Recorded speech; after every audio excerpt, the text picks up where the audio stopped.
నమస్తే. Welcome to Andhra Prabha. నేను లక్ష్మి.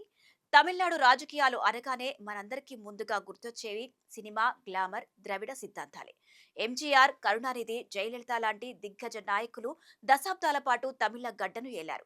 అక్కడ నటులు రాజకీయాల్లోకి రావడం కొత్తేమీ కాకపోయినా గతంలో ఏ పెద్ద స్టార్ వచ్చినా భారీ డైలాగులు, కొన్ని ఉచిత పథకాలు ప్రకటించడమే పరిపాటిగా ఉండేది.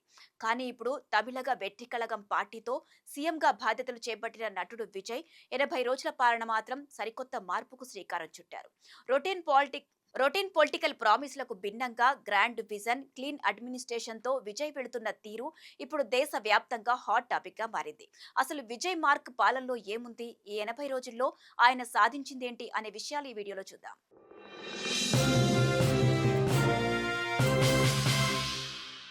తమిళనాట విజయ్ కేవలం ఒక సీఎంలా మాత్రమే కాకుండా ఒక పెద్ద కార్పొరేట్ కంపెనీ సీఈఓ తరహాలో బాధ్యతలు నిర్వర్తిస్తున్నారన్న అభిప్రాయాలు సర్వత్రా వ్యక్తమవుతున్నాయి. ఆయన అధికారం చేపట్టిన ఈ 80 రోజుల పాలనలో తీసుకున్న కీలక నిర్ణయాలు, రాష్ట్ర బడ్జెట్ లెక్కలు, నీతి ఆయోగ్ నివేదికలే దానికి స్పష్టమైన సాక్ష్యాలుగా నిలుస్తున్నాయి. గత 60 ఏళ్లుగా తమిళనాడు రాజకీయాలు కేవలం డీఎంకే, ఏఐఏడీఎంకేల చుట్టూనే తిరుగుతున్నాయి. కానీ ఇప్పుడు టీవీకే అధికారంలోకి వచ్చి ఆ దశాబ్దాల నాటి సాంప్రదాయానికి తెరదించింది. సీఎం పీఠం ఎక్కిన క్షణం నుంచే విజయ్ తనదైన మార్క్ పాలనతో సరికొత్త విప్లవాన్ని తీసుకువస్తున్నారనే చెప్పాలి. సీఎంగా ప్రమాణ స్వీకారం చేసిన వెంటనే తమిళనాడు ఆర్థిక పరిస్థితిపై విజయ్ ఒక వైట్ పేపర్ రిలీజ్ చేశారు. రాష్ట్ర అప్పుల అసలు రంగును బయటపెట్టారు. 2021 ఏప్రిల్ 1 నాటికి రాష్ట్ర మొత్తం అప్పు 5 లక్షల కోట్లు ఉంటే 2026 మార్చి 30 నాటికి అది ఏకంగా 10 లక్షల కోట్లకు చేరిందని ఆ నివేదిక చెప్పింది. అంటే గత ప్రభుత్వ హయాంలో అప్పులు రెట్టింపు అయ్యాయి. పైగా రాష్ట్ర జీఎస్టీపీ అప్పుల నిష్పత్తి 28% పైగా ఉండటం అనేది ఆందోళన కలిగించే విషయం. ఇది గుజరాత్, మహారాష్ట్ర, కర్ణాటక లాంటి అభివృద్ధి చెందిన రాష్ట్రాల కంటే చాలా ఎక్కువ. దీనికి తోడు రాష్ట్రం వసూలు చేసే పన్నుల రాబడి జీఎస్డీపీలో గతంలో ఉన్న 6% నుండి 5% కంటే దిగువకు పడిపోయింది. ఒకవైపు ప్రభుత్వ ఆదాయం పడిపోతుంటే మరోవైపు అప్పుల భారం వేగంగా పెరిగిపోతుంది. ఇలాంటి సంక్షోభ సమయంలో సాధారణంగా రాజకీయ పార్టీలన్నీ ప్రజలను మభ్యపెట్టడానికి మరిన్ని ఉచిత పథకాలు ప్రకటిస్తుంటాయి. కానీ ఇక్కడే విజయ్ సరికొత్త మార్గాన్ని ఎంచుకున్నారని తెలుస్తోంది. ఈ ఆర్థిక సంక్షోభం నుంచి రాష్ట్రాన్ని గట్టెక్కించేందుకు కీలక చర్యలకు శ్రీకారం చుట్టారు. ప్రణాళికా సంఘం మాజీ ఉపాధ్యక్షుడు, ప్రముఖ ఆర్థికవేత్త మాంటెక్ సింగ్ అహ్లూవాలియా నాయకత్వంలో ఒక ఉన్నత స్థాయి రెవెన్యూ అగ్మెంటేషన్ కమిటీని ఏర్పాటు చేశారు. ఈ కమిటీలో పన్ను నిపుణులు, మాజీ కేంద్ర అధికారులు, ఆర్థిక రంగ దిగ్గజాలను సభ్యులుగా నియమించారు. ప్రభుత్వ రాబడిని స్థిరంగా పెంచడం, పన్ను ఎగవేతలకు అడ్డుకట్ట వేయడం, ఆదాయ లీకేజీలను అరికట్టడంతో పాటు కొత్త ఆదాయ వనరులను అన్వేషించే బాధ్యతలను వారికి అప్పగించారు. దీని ద్వారా విజయ్ సర్కార్ కేవలం నినాదాలకే పరిమితం కాకుండా అత్యంత బలమైన ఆర్థిక నిర్వహణతోనే ముందుకు సాగుతుందన్న స్పష్టమైన సందేశాన్ని ఇచ్చారని చెప్పుకోవచ్చు. ప్రభుత్వ ఆదాయ వ్యవస్థల్లో ఏళ్ల తరబడి పాతుకుపోయిన లోపాలను మొదట సరిదిద్దాల్సిన అవసరం ఉంది. అందుకే విజయ్ ప్రభుత్వం టాస్మాగ్ సంస్కరణలపై ప్రత్యేక ఫోకస్ పెట్టింది. సాధారణంగా నీతి ఆయోగ్ వంటి సంస్థలు రాష్ట్రాల పనితీరును కేవలం మ్యాక్రో లెవెల్లో మాత్రమే విశ్లేషిస్తాయి. కానీ సామాన్య ప్రజలు మాత్రం ప్రభుత్వం మారింది, మా జీవితాల్లో ఏమైనా మార్పు వచ్చిందా అని ఆలోచిస్తారు. ఈ విషయాన్ని సరిగ్గా అర్థం చేసుకున్న సీఎం విజయ్ ప్రజలకు డైరెక్ట్ గా కనిపించే పారదర్శక పాలన అందించేందుకు కీలక నిర్ణయాలు తీసుకున్నారు. అందులో ఒకటే తమిళనాడు ప్రభుత్వ మద్యం విక్రయ సంస్థ అయిన టాస్మాగ్ ప్రక్షాళన. దశాబ్దాలుగా అవినీతికి, ఆదాయ లీకేజీలకు నిలయంగా మారిన ఈ వ్యవస్థను గాడిలో పెట్టేందుకు టీవీకే ప్రభుత్వం కఠిన చర్యలు చేపట్టింది.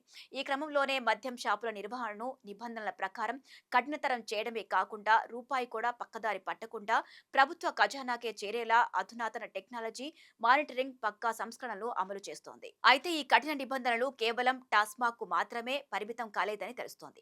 ప్రభుత్వ పరిపాలనలో ఇకపై అవినీతి, నిర్లక్ష్యం, బాధ్యతారాహిత్యానికి ఏమాత్రం తావులేదని, ప్రతి ఒక్క శాఖ ఖచ్చితంగా జవాబుదారీతనంతో పనిచేయాల్సిందేనని సీఎం విజయ్ చాలా స్పష్టమైన సందేశం ఇచ్చారు.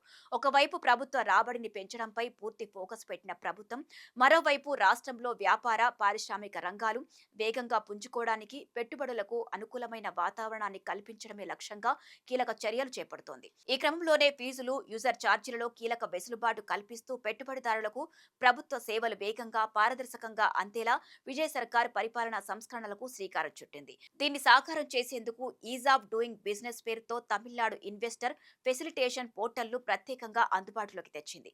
ఇన్వెస్టర్లకు ఎదురయ్యే సమస్యలను ఎప్పటికప్పుడు పరిష్కరించేలా కొత్త రూల్స్ రూపకల్పన చేసింది. గతంలో గతంలో ప్రభుత్వ అనుమతులు, లైసెన్సుల కోసం నెలల తరబడి ఆఫీసుల చుట్టూ తిరగాల్సి వచ్చేది. కానీ ఇప్పుడు ఆ ప్రభుత్వ యంత్రాంగంలో ఆ ఆలస్యానికి చెక్ పెట్టి వేగవంతమైన నిర్ణయాలు, సులభతరమైన సేవలు అందించడమే లక్ష్యంగా విజయ్ సర్కార్ ఈ సంచలన నిర్ణయం తీసుకుందని విశ్లేషకులు చెబుతున్నారు. అయితే ఏ కొత్త సీఎం అయినా సరే ప్రజలకు భారీ పథకాలు ప్రకటించడం పెద్ద విషయమేం కాదు. కానీ ఏళ్ల తరబడి పాత పద్ధతులకు అలవాటు పడిన ప్రభుత్వ యంత్రాంగంతో ఆ పథకాలను సమర్థవంతంగా అమలు చేయించడమే అసలైన సవాల్. సీఎం విజయ్ సరిగ్గా ఈ అంశంపైనే ప్రత్యేకంగా దృష్టి పెట్టారు. ఈ 80 రోజుల పాలనలో ప్రభుత్వ యంత్రాంగం విషయంలో ఆయన అత్యంత కఠినంగా, ఎక్కడా రాజీపడని వైఖరిని ప్రదర్శించారు. ప్రభుత్వ ఆఫీసుల్లో ఇప్పటి వరకు రాజ్యమేలినా చూద్దాంలే తర్వాత చేద్దాం అనే నిర్లక్ష్య ధోరణికి పూర్తిగా చెక్ పెట్టేశారు. బాధ్యత రాహిత్యానికి తావు లేకుండా అకౌంటబిలిటీ, నిర్దేశమైన డెడ్ లైన్స్, రిజల్ట్ ఓరియంటెడ్ పాలనకు పెద్దపీట వేస్తున్నారు. అంతేకాదు తమిళనాడులో కొత్తగా కుదిరిన ఎంఓయూలు అన్నీ కేవలం కాగితాలకే పరిమితం కాకుండా దాదాపు 100% నిజమైన ప్రాజెక్టులుగా మార్చే వాతావరణం కనిపిస్తోంది. పాలసీల్లో స్పష్టత, పారదర్శకత పెరగడమే దీనికి ప్రధాన కారణమని విశ్లేషకులు చెబుతున్నారు. కేవలం పరిశ్రమలు, పెట్టుబడుల ప్రామిసెస్ పైనే కాకుండా విద్య, స్కిల్ డెవలప్మెంట్ పై కూడా సీఎం విజయ్ ప్రత్యేక ఫోకస్ పెట్టారు. Atal tinkering labs, innovation ecosystem లాంటి అధునాతన కార్యక్రమాలను నేరుగా ఇంజనీరింగ్ కాలేజీలు, ఐటీఐలతో లింకప్ చేస్తున్నారు. మరోవైపు అధికారులకు మాత్రం వేగంగా పనిచేయండి, లేకపోతే పక్కకి తప్పుకోండి అంటూ విజయ్ గట్టి అల్టిమేటమే ఇచ్చినట్లు టాక్ వినిపిస్తోంది. కార్పొరేట్ కంపెనీల తరహాలోనే ఇక్కడ కూడా ఫలితాలు సాధించడమే విజయ్ ఏకైక టార్గెట్ అని అభిప్రాయాలు వినిపిస్తున్నాయి. అయితే సినిమా గ్లామర్, అభిమానుల అపారమైన మద్దతుతో అధికారంలోకి వచ్చిన విజయ్ కేవలం ఆ స్టార్ ఇమేజ్ కే పరిమితమైపోకుండా పాలనలో తనదైన పక్కా మార్కు వేసేందుకు ప్రయత్నిస్తున్నారని తెలుస్తోంది. రాష్ట్ర ఆర్థిక వ్యవస్థను సరిదిద్దడంతో పాటు నీట్ రద్దు, రాష్ట్ర హక్కుల పరిరక్షణ, విద్యా విధానం, సామాజిక న్యాయం లాంటి సున్నితమైన అంశాలపై కూడా ఆయన ఎంతో స్పష్టమైన వైఖరితో ఉన్నారు. అయితే తమిళనాడును దేశంలోనే పెట్టుబడుల రేసులో అగ్రస్థానంలో నిలబెట్టడం, లాజిస్టిక్ సమస్యలను దాటడం, దాదాపు లక్షల కోట్ల రూపాయల భారీ అప్పును సమర్థవంతంగా నిర్వహించడం వంటి సవాళ్లు ఆయన ముందు కొండలా నిలిచాయి.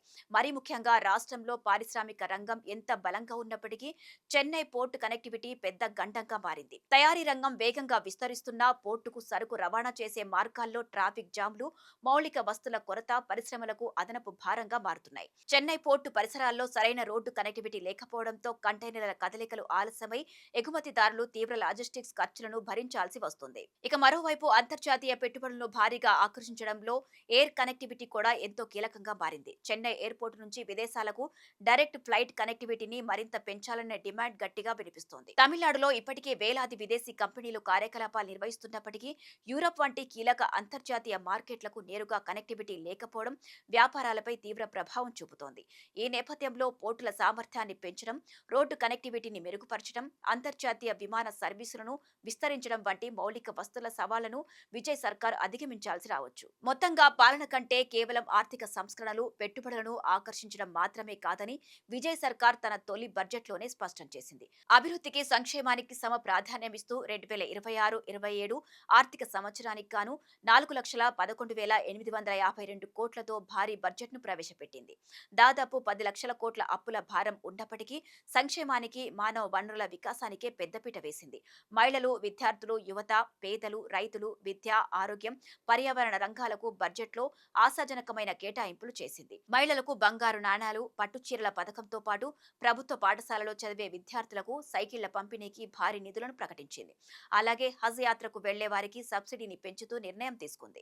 ఏది ఏమైనా సినీ గ్లామర్ తో రాజకీయాల్లోకి వచ్చి రొటీన్ పథకాలతో మురిపించడం వేరు, కొండలా పేరుకుపోయిన అప్పుల భారాన్ని ఎదుర్కొంటూ ఆర్థిక సంస్కరణలతో పాలనను పరుగులు పెట్టించడం వేరు. సీఎం విజయ్ తన తొలి 80 రోజుల పాలనలోనే కార్పొరేట్ స్టైల్ అడ్మినిస్ట్రేషన్, పారదర్శకతతో ఒక బలమైన పునాది అయితే వేశారు. అయితే లాజిస్టిక్స్ లో లోపాలు, అప్పుల నిర్వహణ లాంటి సవాళ్లను అధిగమిస్తూ ప్రారంభంలో చూపించిన ఇదే సంస్కరణల దూకుడును రాబోయే 5 ఏళ్ల సుదీర్ఘ ప్రయాణంలో విజయ్ ఎంతవరకు నిలబెట్టుకుంటారన్నదే ఇప్పుడు ఆసక్తికరంగా మారింది.